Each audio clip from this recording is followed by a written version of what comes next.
The NWO, the Nerd World Order, already spoke on the best of the best at the Nerdie Awards. But now, it's time for Big Nerdie to tell you the best figures of 2021. Well, you know, that's just like, your opinion, man. Well, yes, dude, it is my opinion, but that's okay. People might tell me I'm crazy. I don't care. Let's do this. What's up, everybody? My name is Matt, often called Big Nerdie. We are the NWO, the Nerd World Order, and this is Nerdzoic. Alright, favorite figures of the year, you ready? Here's a couple of rules so you know. This covers every line I collect, and some that I just started collecting. It's just straight up my 10 favorite figures. Some of these you might be like, hey, how, what? Or why isn't this on here? The way I do it is like this. If I could only buy 10 figures in 2021, it'd be these 10. Real quick, I do have a single honorable mention, and that is the modular Iron Man figure that came out as part of the 𝐒𝐸𝐴𝐥𝐿 Builder-Figure wave. This is one of the best comic book versions of Tony Stark that has ever come out, and it is a gorgeous figure. It pains me that I couldn't put him in the top 10, but I just couldn't squeeze him in there. This is going to be something that down the line is a potential buy low candidate. Well, I guess it's a buy low candidate now. I think that if you don't buy this now, you're going to suffer later. Modular Iron Man out of the way, let's go to number 10. Coming in at number 10 is Boba Fett. Which Boba Fett, you ask? Well, I'm cheating. Both Boba Fetts that came out in 2021. The Black Series Deluxe Boba Fett. The Vintage Collection Return of the Jedi Boba Fett. I'm saying both. I don't care if it's cheating, because it's Boba Fett. Now, the Deluxe Black Series Boba Fett has been kind of controversial, including by me kind of saying, hey, how is this a deluxe figure? How is this $30? But forgetting that, it is an amazing figure with really cool accessories and a phenomenal paint scheme. It is the definitive 6-inch Boba Fett. Of course, there were complaints that there were some issues with the helmet right out of the box, but hey, that's nothing that a pot of boiling water can't fix, because who doesn't boil their toys after they open them? I guess nobody does. As for the Vintage Collection, this looks like the Black Series Boba Fett's possibly better little brother, but it's got soft goods, but less accessories. Soft goods, soft goods. I don't know, I can't pick a winner. One thing going for the Vintage Collection Boba Fett is that it was not a deluxe figure. It came out as part of a Return of the Jedi wave with Zutton, the Child, Bespin Leia, and Griff Karga. Wait a second, that's not a Return of the Jedi wave? I don't know. Coming in at number 9 is the Sentinel, the first ever Marvel Legends HasLab. This might not even be on your radar because all the hype for this thing, even though it was a 2021 release, came in 2020 when the campaign was going. But since it came out in 2021, it counts. Now, the campaign on this thing was a massive success, getting over 21,000 backers when it only had a goal of 6,000 to begin with. It came with a bunch of heads, including a battle-damaged head. It came with battle-damaged hands, tentacles, a 6-inch Bastion. I wasn't like fully all in on Marvel Legends when this campaign launched, and I passed on it, and I went out and got the Galaxy's Edge Millennium Falcon instead with that money, and I realized I screwed up later, but I was lucky enough to pick him up post-release. I got a great deal, so thankfully, he's in my collection, and his knees aren't too bad. Actually, his knees probably work better than my knees at this point. I can't wait for the day that I can have a dedicated full X-Men display with him as the centerpiece, getting completely his butt kicked by Wolverine and Beast and Gambit. I need space. Now that I have a toy store in my basement, space is limited, but someday. Coming in at number 8 is the ringside exclusive Cactus Jack. Bang bang! This one might surprise some people, but I am a gigantic Cactus Jack mark, and I think most of you know at this point that I'm a huge closet wrestling fan. It's not even in the closet anymore. I think everybody knows that Big Nerdie's an old school wrestling fan. I've loved Cactus all the way back since the first time I saw him in 1996, when he started throwing weapons through the curtain and then finally came out to introduce himself to fight Triple H on a Raw episode at MSG, and woo! That brings back the feels. I saw this in person at NJ ToyCon, and I purposely didn't buy it because it's one of the few figures that I'm not going to get into my store, and I usually just buy it from myself. So I put it on my Christmas list, and Santa did not bring it for me. Not to worry, it was a mistake I rectified right before shooting this video. I went ahead and ordered him, so everything's going to be okay. Coming in at number 7 is the Mythic Legion's Arthur. I don't know how to say it.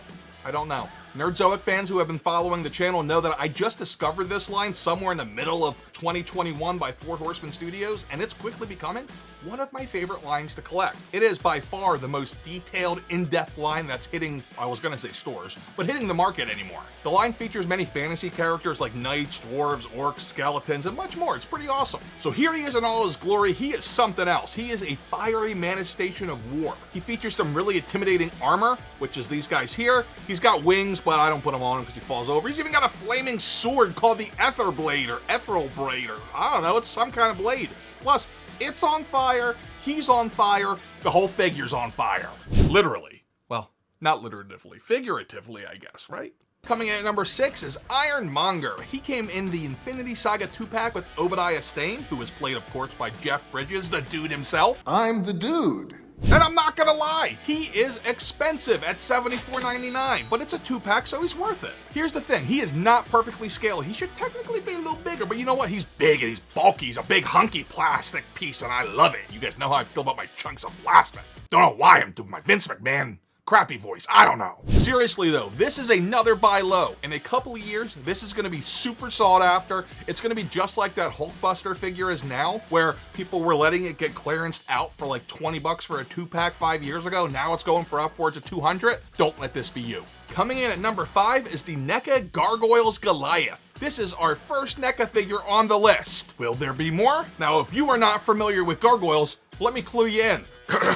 1,000 years ago, superstition and the sword ruled. So yeah, seriously, do you remember the Disney show Gargoyles? It's from back in the early mid-ish 90s, and it's about an ancient clan of gargoyles who were transported to modern-day Manhattan when their Scottish castle that they lived in and came to life in every night was transported to New York. No, seriously, it sounds a little crazy, but it is awesome. This is easily the best likeness you'll ever see for their leader Goliath, which easily puts him on the 5th spot of the top 10. This was released again by NECA, and this came out this past August, and it stands 8 inches tall with a massive 16-inch wingspan. It's like Shaq, but a gargoyle. NECA did an amazing job on this, and I cannot wait until the rest of the gargoyles come out. I had no intentions of collecting this line, and now I'm like all in. Bronx, Brooklyn, Lexington, Hudson, bring them on, baby. I can't wait. I need to make like a New York City building with a medieval castle top diorama for these. Yeah, I need another house.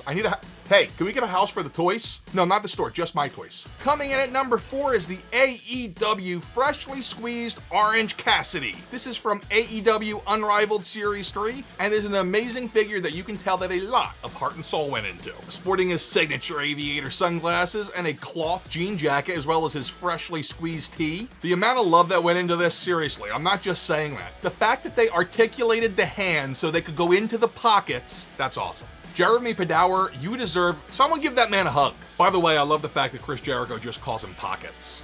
No, he calls Cassidy Pockets, not Padawer. Coming in at number 3 is Fat Thor from the Infinity Saga figure line of Marvel Legends. Or is it Bro Thor? This is based on the final battle sequence from Endgame, and he comes with both Mjolnir and Stormbreaker and some cool lightning effects, and he's fat, so, you know, I love him, of course. I think I even said upon announcement that this figure would be in my top 10 at the end of the year, and sure enough, there it is. This figure took us years to get because Disney hid the whole Fat Thor thing from Hasbro, and they did not actually see the concept art to see that, oh man, Thor got fat until after the movie came out, or at least close to when it was released. So we didn't get this figure for fear of leaks. We finally have it now, though.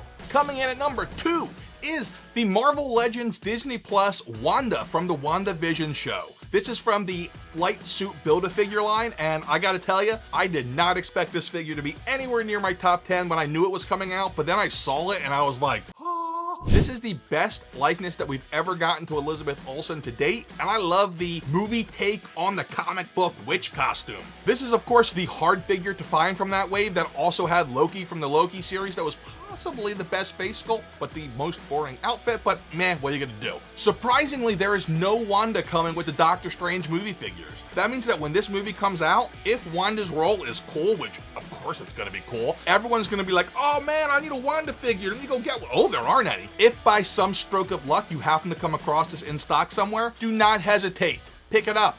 And if you're smart, pre-order it somewhere. I wonder if I know anybody who's got it up for me. It's not shameless, I'm just a shill. All right, you ready for number 1? Here we go. Coming in at number 1 is the Star Wars Black Series Cantina Encounter set. This was a Hasbro PulseCon exclusive, and it was done in the old school Power of the Force 2 diorama packaging. There is just no chance that I was gonna place this set anywhere but number 1 in my year of releases. I cannot wait to see what is on tap for 2022 and what kind of cool releases we're gonna get, especially Star Wars. I've been feeling more Star Warsy nostalgic lately. If you want to see some of the wish lists that I put together early on in my Nerdzoic career, check out this playlist here. It talks about creatures and beasts that we could see, talks about vehicles we could see, lots of good stuff we could see someday. Maybe someday is 2022. I don't know, but I do know this. You have to get old, but you don't have to grow up. Just be cool and stay nerdy. Later.